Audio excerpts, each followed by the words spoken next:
पिछले कुछ दिनों से उपराष्ट्रपति जगदीप धनखड़ के किसानों को लेकर दिए जा रहे बयान काफी वायरल हो रहे हैं। मंगलवार को एक बार फिर उन्होंने किसानों को लेकर आवाज उठाई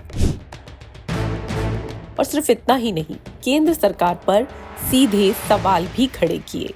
उन्होंने केंद्रीय कृषि मंत्री शिवराज सिंह चौहान को भी निशाने पर लिया। उन्होंने कहा कि मुझे समझ नहीं आ रहा कि किसानों से बातचीत क्यों नहीं हो रही है। सुनिए उन्होंने क्या कुछ कहा और किस अंदाज में शिवराज सिंह चौहान से सीधे सवाल किए। Can we create a boundary between the farmer and the government? जिनको लगाना है गले, उनको दुत्कार नहीं किया जा सकता है। मेरे कठोर शब्द हैं, पर कई बार बीमारी के इलाज के लिए कड़वी दवाई पीनी पड़ती है। मैं सभी को देश में आह्वान करूंगा, किसान बंधुओं को आह्वान करूंगा, मेरी बात सुने, मेरी बात समझें। आप अर्थव्यवस्था की धुरी हैं, राजनीति को प्रभावित करते हैं, भारत की विकास यात्रा की आप महत्वपूर्ण अंग हैं, सामाजिक समरसता की आप मिसाल हैं। आपको भी बातचीत के लिए आगे आना चाहिए। पर मुझे माननीय कृषि मंत्री जी थोड़ी पीड़ा है, मेरे लिए चिंतन और चिंता का विषय है। अब तक ये पहल क्यों नहीं हुई? आप कृषि कल्याण ग्रामीण विकास के मंत्री हैं।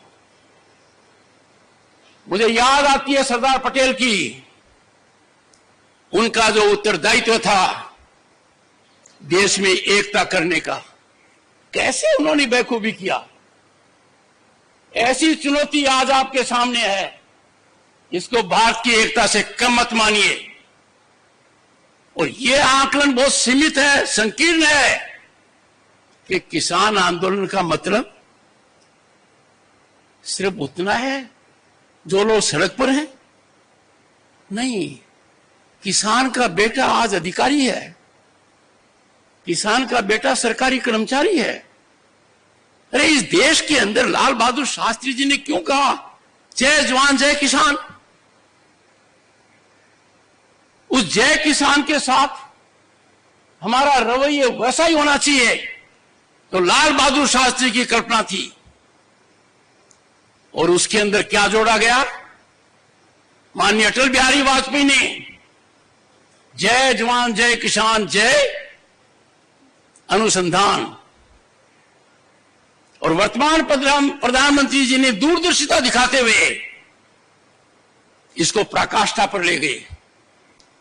जय जवान जय किसान जय अनुसंधान जय विज्ञान। पाठक जी, अनुसंधान और विज्ञान आपका क्षेत्र है। मैंने विजन डॉक्यूमेंट देखे हैं, मेरा दिल दहल गया। बना तो दिए पर किसी ने उनको खोला तक नहीं है। मैंने पढ़े हैं 2030 का, 2020 का, 30 का और 50 तक का बना दिया आपने। यह समय कष्टदायक है मेरे लिए, क्योंकि मैं राष्ट्र धर्म से ओतप्रोत हूं। पहली बार मैंने भारत को बदलते हुए देखा है। पहली बार मैं महसूस कर रहा हूं कि विकसित भारत हमारा सपना नहीं, लक्ष्य है। दुनिया में भारत कभी इतनी बुलंदी पर नहीं था। दुनिया में हमारी साख पहले कभी इतनी नहीं थी। भारत का प्रधानमंत्री आज विश्व के शीर्ष नेताओं में गिना जाता है। जब ऐसा हो रहा है तो मेरा किसान परेशान क्यों है, क्यों पीड़ित है? Why the farmer is stressed? ये बहुत गहराई का मुद्दा है। इसको हल्के में लेने का मतलब है we are not practical, our policy making is not in right track। कौन है वो लोग कहते हैं कि कि अपने किसान को उसके उत्पाद की उचित मूल्य दे देंगे, तो मुझे समझ में नहीं आता कोई पहाड़ गिरेगा। किसान अकेला है जो एसआई है। He doesn't decide what he can decide. कृषि मंत्री जी, एक एक पल आपका भारी है।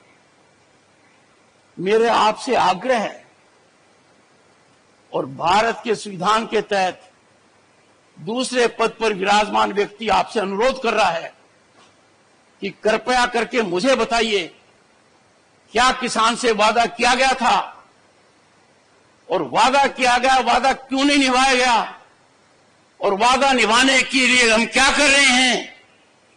गत वर्ष भी आंदोलन था, इस वर्ष भी आंदोलन है, काल चक्कर घूम रहा है, हम कुछ कर नहीं रहे हैं। Distinguished scientists, I can tell you what I have told you is 5% of my feelings. I am tied to the constitutional office I hold. I am not expressing myself fully. But the nation has to rise to do full and complete justice to the farmer, to rural India. Get your economists on board. मैंने सुनी है बातें, inflation हो जाएगा। एक simple सी बात कहता हूं, गेहूं से ब्रेड बनती है, कितनी डिस्पैरिटी है। दूध से आइसक्रीम बनती है, कितनी डिस्पैरिटी है। आखिर थोड़ा बहुत तो ज्ञान हमें होगा, अनुभव का होगा। और जिंदगी बचपन में गोबर में पांव रखकर निकाली है, खुद उन कष्टों को महसूस किया है। आपकी बड़ी बड़ी योजनाएं कारगर हैं, देश ने नाम कमाया है, भारत आज ख्याति पर है। We have 118 unicorns, we have a global startup mechanism जो दुनिया की एनवी है। अरे इसमें किसान की भागीदारी क्यों नहीं है। पाठक साहब, ये तो आपकी संस्थाओं को स्टार्टअप करने थे। मैंने घंटों बिताए हैं उन विजन डॉक्यूमेंट को पढ़ने में, गतिविधियों में, और मैं आपके करीब 10 संस्थाओं में गया हूं। आप तक मेरा मैसेज मिला होगा। मैंने मेरी अप्रसन्नता गंभीर रूप से व्यक्त की है। तो मेरा जैसा व्यक्ति जाता है संस्था में, कुछ तो जीवंत होना चाहिए। वहां कोई भी मुझे मिलता है, किसान दूर दूर तक दिखाई नहीं देता है, चाहे बीकानेर हो चाहे हरियाणा हो। मानकर चलिए अपने रास्ता भटक गए हैं, हम उस रास्ते पर गए हैं जो खतरनाक है। और मेरी दृढ़ मान्यता है इसके समाधान की कुंजी प्रधानमंत्री जी दे चुके हैं कि वार्तालाप होना चाहिए। मुझे बड़ा अच्छा लगा जब माननीय जगजीत सिंह ने सार्वजनिक रूप से पहले तो संज्ञान लिया कि मैंने क्या कहा, और फिर उन्होंने 3 ही बातें कही। किसान को एमएसपी गारंटी कानून चाहिए। खुले मन से देखो, खुले मन से सोचो, आकलन करो, देने के क्या फायदे, नहीं देने का क्या नुकसान है। आप तुरंत पाओगे इसमें नुकसान ही नुकसान है। दूसरा, एग्रीकल्चर मिनिस्टर ने लिखित में जो वादा किया उसका क्या हुआ। 2018 की बात कर रहा हूं मैं। और गत वर्ष जब वार्ता चली तब भी मैंने मेरी चिंता व्यक्त की थी। अंतरकाल में क्या हुआ?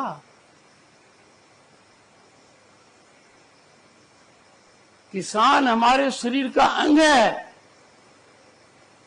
भारत मां का दिल है। किसान के आंसू आंखों से नहीं आते हैं, वो आंसुओं को आंखों में समाता है। और मेरी पीड़ा है कि किसान के हितैषी आज चुप है, बोलने से कतराते हैं। देश की कोई ताकत किसान की आवाज को कुंठित नहीं कर सकती।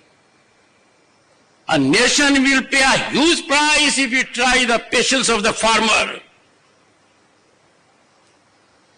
मुझे एक I see light at end of the tunnel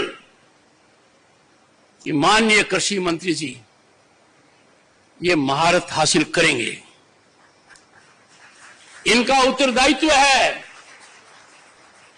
आप विभाग के कैबिनेट मंत्री हैं, कृषि कल्याण के और ग्रामीण विकास के। आपका आकलन इतिहास इसी दूरी पर करेगा। अगर ये वीडियो आपको पसंद आया है तो इसे लाइक जरूर करें। अगर चैनल अभी तक सब्सक्राइब नहीं किया है तो कर लें और नोटिफिकेशन पाने के लिए बेल आइकन भी दबा दें।